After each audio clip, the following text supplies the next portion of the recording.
All right, y'all, I'm Misty and this is Axton, and we are Dinner on a Dime.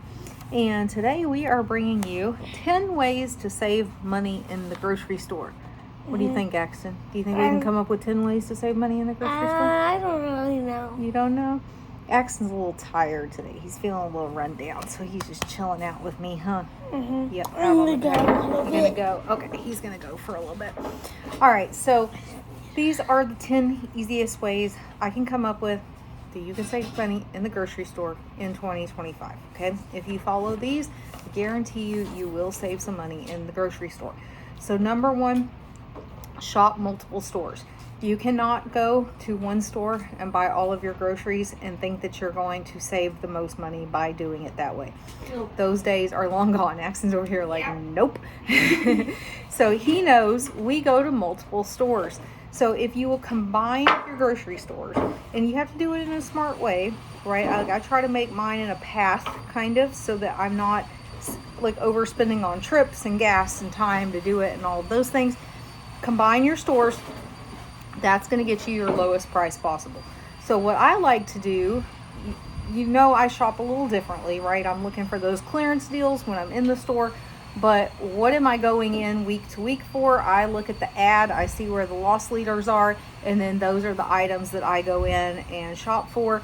And then while I'm there, I'll do those clearance walk-arounds, but I'm shopping multiple stores. So that is one of the easiest ways to quickly start saving money, is not to limit yourself to one store. Now, you may live in a town where you only have one store. And if that's the case, then you're kind of stuck, right? There's not a lot you can do on that one. I am fairly lucky that in my city or on my way back and forth to the city I work in, I pass several grocery stores. Okay, so number two, buy ugly or imperfect products. Okay, so I will peruse the clearance section, and a lot of times you will find things like box mixes, box cereal, fruit snacks, different things like that where the box has just got a little bit dented or creased, and they will mark those down 50% or greater. I just picked up the other day at Tom Thumb some pancake mix that was this exact situation. The corner of the box had gotten bent, and so it was 50% off. Absolutely nothing wrong with it. Pancake mix good until 2027. I say 50% just because the box was bent. So remember, the box doesn't affect the product that's inside the box, okay? Now, be careful on things like cereal, crackers, right? Pay attention, see if you think that there's enough damage there to result in damage to the product inside. But for pancake mix, fruit stacks, stuff like that, definitely not going to hurt it. And remember, you're going to get that discount by buying that imperfect product so that it gets it off the shelf. That's often why you will also find like the fruits and veggies in the red bags at like Kroger and places that will mark down produce, is because that is their imperfect fruit or vegetables that people are picking over as they're, picking their own, and that's why they'll bag them up and sell them at a discounted price. So number three, don't sleep on generic spices or do-it-yourself spice mixes. So you saw I put up a video about no packet, no problem for taco seasoning, right? Buying bulk spices that are like a store brand spice. I will buy bulk spices when they're on sale at Amazon. I will get them at CVS with my extra care bucks. I will get them in the bargain bins at like Central Market and HEB, because a lot of times people will measure stuff out and then they don't buy it, so they mark it down. Buying those spices, generic spices in bulk, allows you to then prep other spice mixes. So I do my own chicken mix, my own fajita rub, my own brown gravy packet mix, my own taco seasoning mix, and I put them all in mason jars, right? So buying those, I can create my own blends. I know exactly what's going in it. If there's an ingredient that doesn't sit well with me or one of the kids or my husband, I can leave that out. I can substitute something else in. So making your own spice blends will save you money over buying the pre-made ones in the stores. All right, number four, make your own mixes and meal kits. Okay, so again, buy bulk ingredients for baking mixes or for meal kits. Okay, this is easy to do. Look up the ingredients to make homemade brownie mix. Okay, then go buy those ingredients. Don't put your wet ingredients in, right? We're just talking dry ingredients. Mix up, put them in a Ziploc bag, and do it 10 times. you're gonna save money over what it would cost to buy box brownie mix. Axon's over here like, yep. Same thing with meal kits. Like if you buy the little meal kits to make things like chicken noodle soup, it's gonna be way cheaper to buy all of the ingredients in a bigger package and then break it down into meal kits yourself. So make them yourself, save yourself some money. Okay, number 5 is probably my favorite: shop, discount, and clearance sections. So you have to learn where the markdown areas in your store are. You have to learn when items are marked down in your store. A lot of stores, if you go later in the day, especially if you live in a bigger city, markdowns may already be gone, done, especially like if you're looking for meat markdowns and stuff.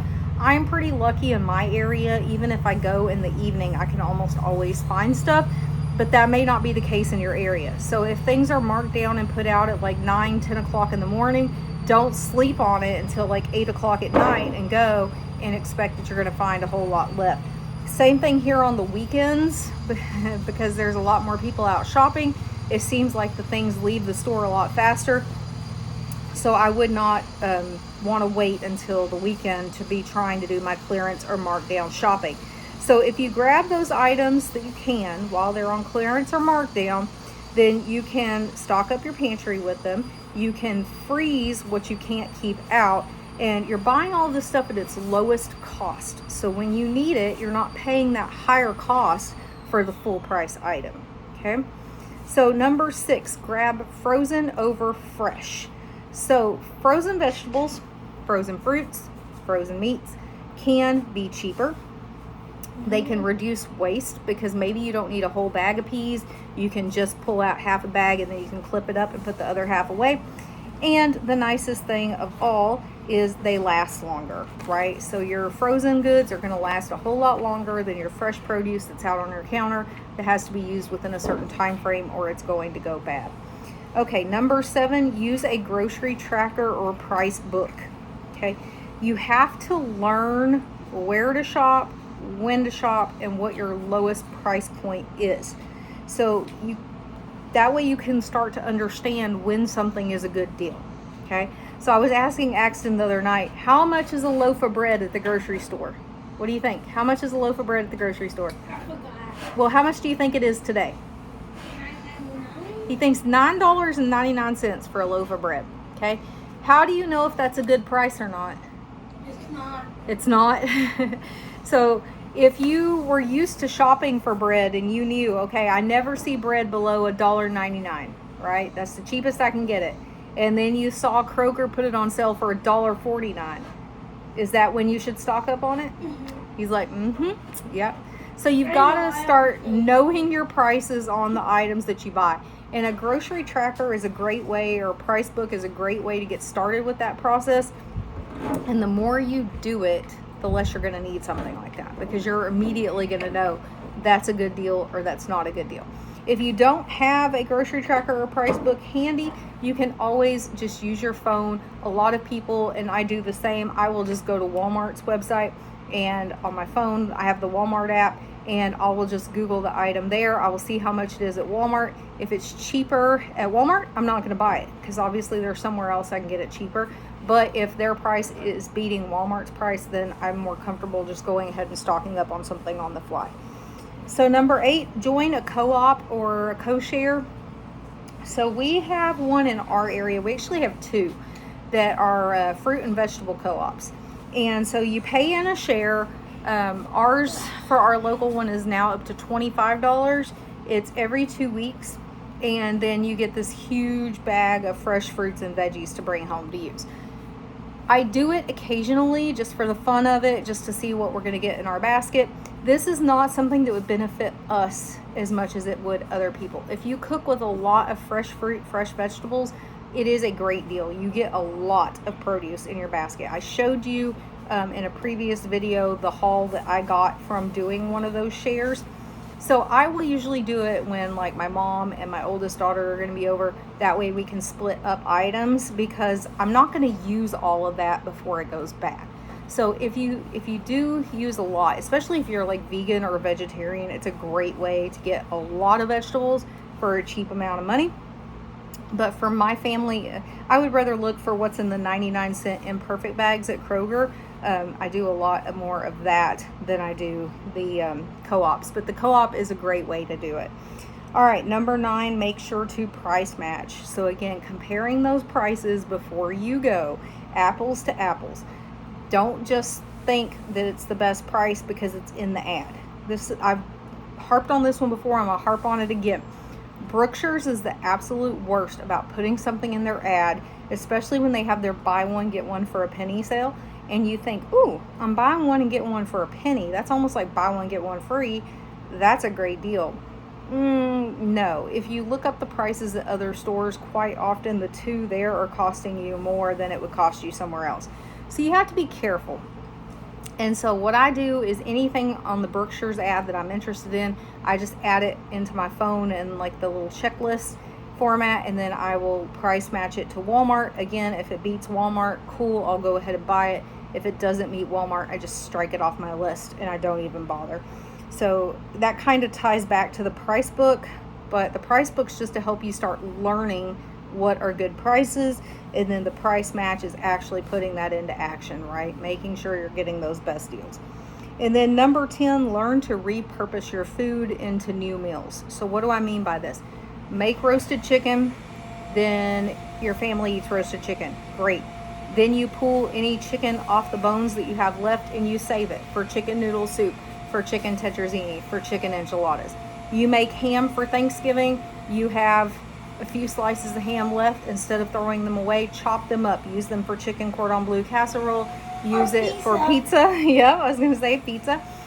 You make sausage for breakfast burritos and you got half a tube of sausage left, use it on pizza. Breakfast sausage on pizza is delicious. So learn how to turn those leftovers into new and exciting dishes, okay? It helps reduce your food waste, and it helps reduce the number of grocery trips you're going to need to feed your family because you're utilizing that ingredient in multiple different ways. And I usually don't do it right away. I bag it up and freeze it, and then I pull it out later for another meal because that's meat that's just already prepped and hanging out. Can you quit hitting me? Sorry.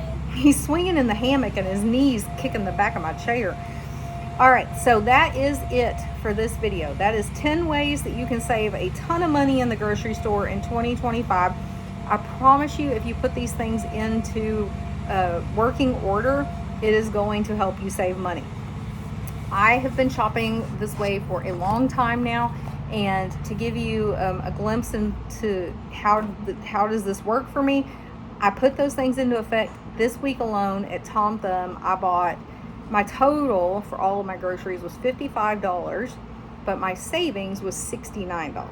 So I love it when my savings is way higher than the amount I spent to bring home the groceries. That's the end game right there. Making sure we're saving more than we're spending. So start doing these things, put them into practice, see how they do for you. And if you have any tips that I haven't mentioned on ways to save grocery money this year, just drop them in the comment section. I would love to hear them. So make sure to like the video, subscribe to the channel, ring that little notification bell, and we will see you in the next video. Right, Exton? Bye. Bye.